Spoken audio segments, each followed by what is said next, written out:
the representative of Pakistan has asked for the floor to make a further statement. I give them the floor. Thank you, Mr. President.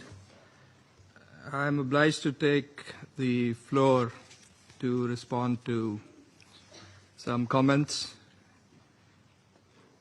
The representative of Israel perhaps did not listen attentively to all council members and other speakers in today's debate.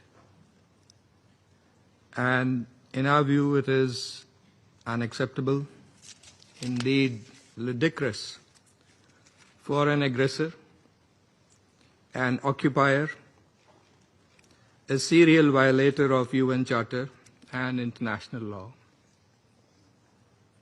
that is Israel, to abuse this chamber and disrespect the sanctity of this council.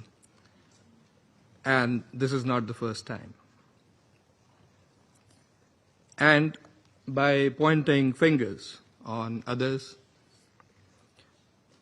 baseless assertions primarily aimed at masking its own illegal actions and violations of international law.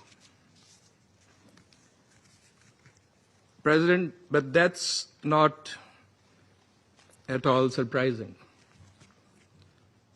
It is an occupier that does not listen to anyone, that does not pay heed to any advice, even from its friends, if there are any left,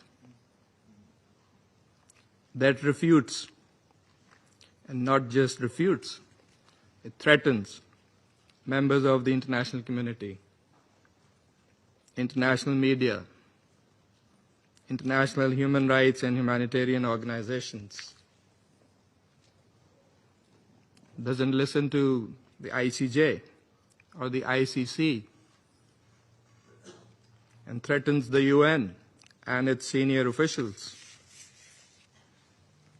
And it does that with impunity, shielded by its apologists who time and again acquiesce in its illegal actions and defiance of the international community. And like all occupiers, despite being the aggressor, it feigns and plays the victim.